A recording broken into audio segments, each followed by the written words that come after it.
Jennifer Badger is the director of the South Carolina Specialty Foods Association of the South Carolina Department of Agriculture. It is a red letter day for us when y'all come because you bring such wonderful things. And tell us what some of the things you do and you're in your role in that capacity. Sure. So, like Amanda said, I'm the executive director of the Specialty Foods Association, and I also plan different appearances and events such as this. We're actually going to be at the Columbia State Farmers Market this weekend with the Midlands Plant and Flower Festival. And in addition to events, I also help manage the Certified South Carolina Product seal, which Doc Crombie's Bootleg BBQ sauce is a part of. And so who is our guest tonight? This is Kevin Hogan, and he is Doc. He's an actual doctor, and I'm going to let him take it away with a little bit about his sauce. Okay. All right, thanks, Jennifer.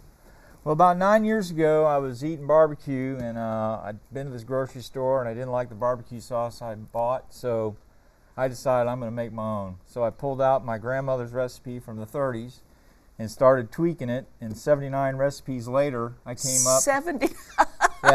79 recipes later, to the gram, I came up with the original prescription, which is sweet, tangy, and practically legal. Now tell us why your grandmother had to use so many wonderful sauces, because y'all had an interesting way of eating when you were young. You know, my grandfather was a farmer and a hunter, so he fished and hunted, and that's what he brought to the table. And she wanted it to taste different, so she right. would sauce it up. That's right.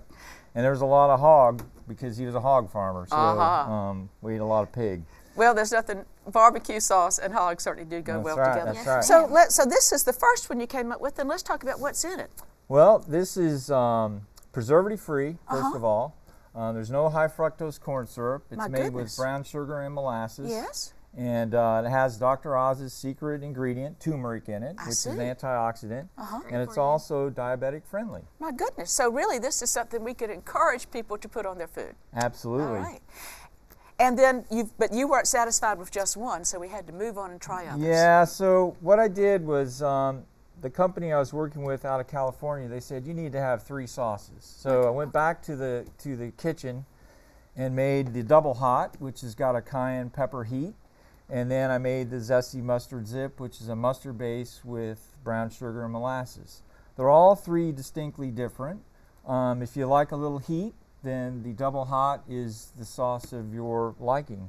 There's a big contingency of mustard-based people around. It is South Carolina. Yep. Yeah. And so the mustard sauce has been very, very good too. Do you feel that one is better on chicken and one is better on pork and one is more versatile for other types of meat? What are some of the ways that you use them? I think with the zesty mustard zip, we use it on lamb. Lamb? Yeah, we based it, rosemary and lamb. We based it with chickens. I've even done smoked turkeys and basted the turkey with mustard base. I bet that's good. Well, it's got a lot of brown sugar, so at the end when you're basting your meats, that sugar caramelizes. Gives it a beautiful glow. It brings that color out. It does. Yeah, kind of like this Boston butt that I brought today that came off the smoker right before I got here. Now I know you are a fisherman, and do you feel that there are any ways that you ever use this with fish, with seafood? Yeah, we use the original prescription on grouper, mahi-mahi, broil it in the oven. It's excellent with that. The double hot's great on fish if you like spice. Yes. It's great on wings. It's great on burnt ends. My mouth is starting to water. Yeah, the burnt ends. I made burnt ends a couple weeks ago, and I just put them in Grandma's iron skillet and put it in the smoker after I got the brisket done and smoked it for 2 more hours, and they were like lollipops on a stick. Well, let's open them up and see how they look when you pour them. Yeah.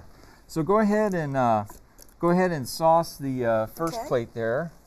It's got a wonderful smell to it.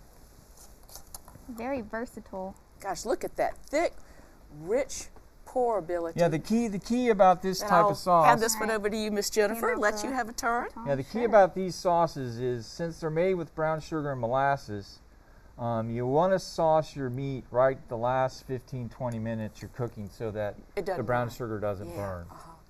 That's great advice. Oh, doesn't that just look fantastic? That looks awesome. And I can get the vinegar smell. I like that. Oh, yeah. There's vinegar in all 3. You can go ahead and put the mustard on if you like. Sure. So we also have hot sauces in our product line. We have the Habanero Havoc with the red label, and the Huskow jalapeno, which is the green label. Yes. And I love the jalapenos because they have a lot of flavor besides just being hot, don't you think? Yeah, and neither one of these sauces on the Scoville unit scale are It's gonna overly burn you hot. up. They're not. Okay. They're designed to enhance food, food, and not hurt you. Yeah, I think now that if we ever get some cool weather and we can start having local oysters again, I bet this would be delicious on And actually, oysters. we use that on oysters and the habanero havoc on oysters as well, I can't instead wait of to try cocktail that. sauce. Yeah. It's really excellent. Yeah. And then lastly, we have a steak sauce that's great on beef. Okay. So. Well, it looks like you've paired this very nicely. You've got some beautiful coleslaw down there. Tell us how you did that.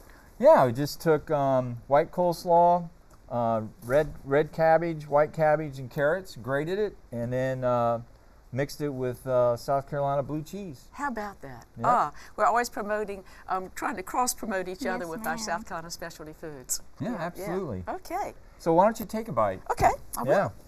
I'll let you. No, you guys go ahead. I Right. eat pork 7 days a week, so I'm pretty good. Okay. And then if Thank you. people, I know that there are a lot of people involved in South Carolina specialty food, Jennifer. Yes, and ma'am. let's learn how we can find out more about them. So if you're interested, I'm going to set this down for 1 second. But, Because you've got this beautiful book. We do. We have a brand new buyer's catalog, and this features all of our 100 plus members in here. But you can also find this online at scsfa.org. And I'm sitting here with my mouth full, so I'm going to pitch it to you and let you tell You us. can go online, crombies.com, and you can find out where our sauces are available in not only South Carolina, but other states in the Southeast. That's wonderful. So they've been picked up that far. Yes, ma'am. Well, I can see why I'm sitting here tasting this. This is truly delicious, and we are so proud of somebody else who is making South Carolina shine across the country. Well, we're enjoying our work, and we have a lot of fun with it. Thanks so much. Thank you. You're welcome. Thank you.